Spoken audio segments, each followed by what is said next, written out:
जानकर पति पत्नी हिमवान और मैना माँ को दुख हुआ। पार्वती जी प्रसन्न हुई। नारद जी ने भी इस रहस्य को नहीं जाना, क्योंकि सबकी बाहरी दशा एक सी होने पर भी भीतरी समझ भिन्न थी। सकल सखी गिरजा गिरी मैना पुलक शरीर भरे जल देना, कोई न मिसा देव ऋषि भाषा, कुमार सुवचन हृदय गिरजा था। सारी सखियां पार्वती, पर्वतराज हिमवान और मैना सभी के शरीर पुलकित थे और सभी के नेत्रों में जल भरा था।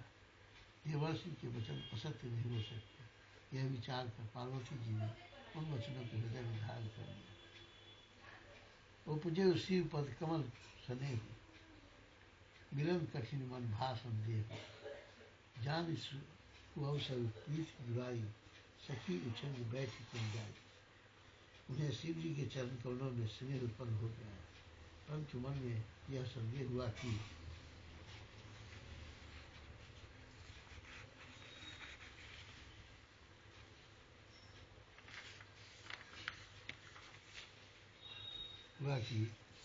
उनका मिलना कठिन है। अवसर ठीक न जानकर उमा ने अपने प्रेम को छिपा लिया और फिर वे सखी की गोद में जाकर बैठ गई।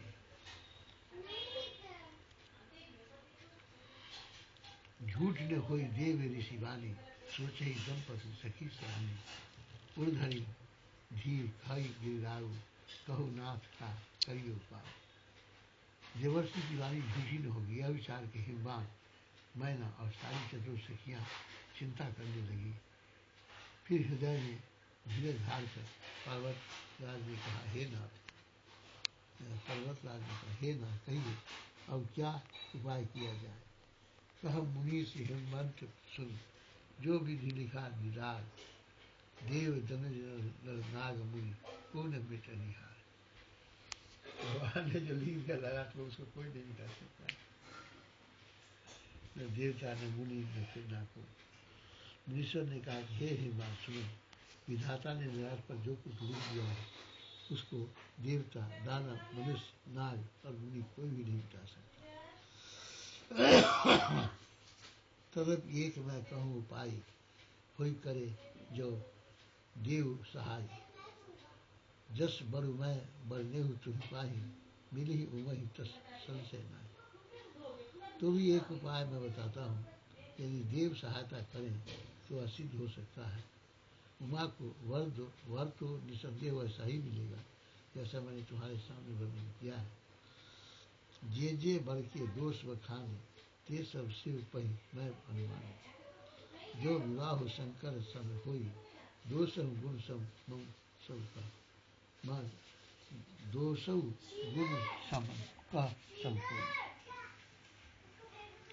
परंतु मैंने बर के जो दोष बतलाए हैं, मेरे अनुमान से वे सभी शिव जी में हैं।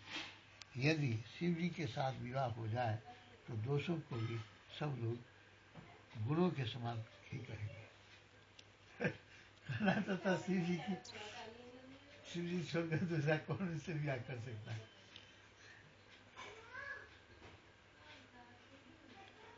जो अहि सेज शयन हरि करहि, बुध कछु दीन कर दोष न धरहि।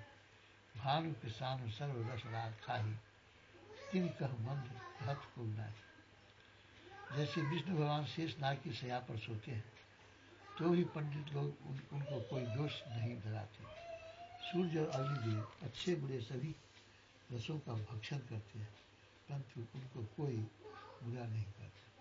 सूर्य भगवान अग्निदेव है न, जो जला दे, कोई उनको बुरा नहीं करेगा।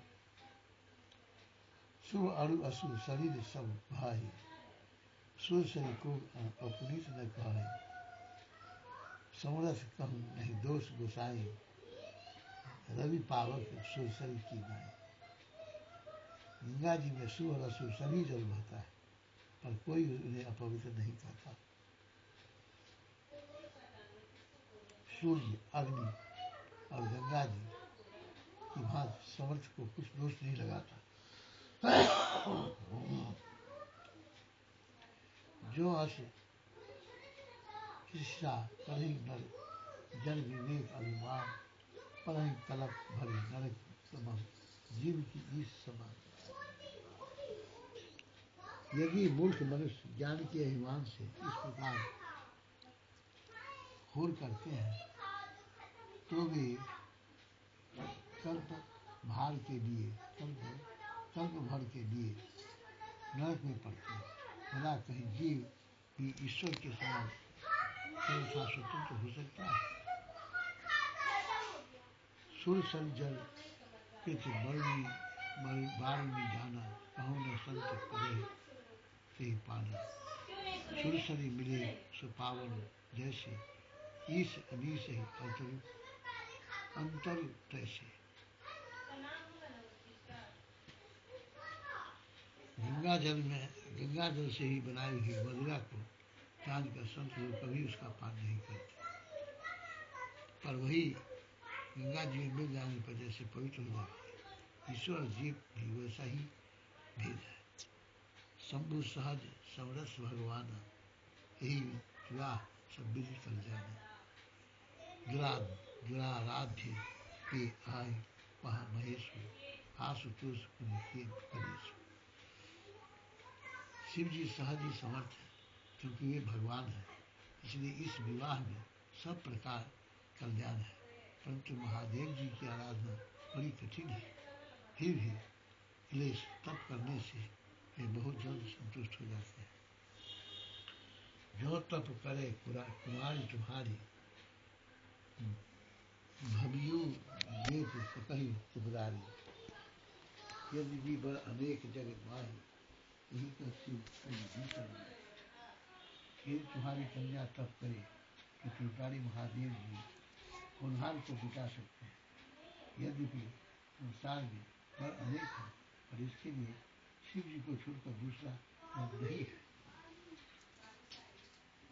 है।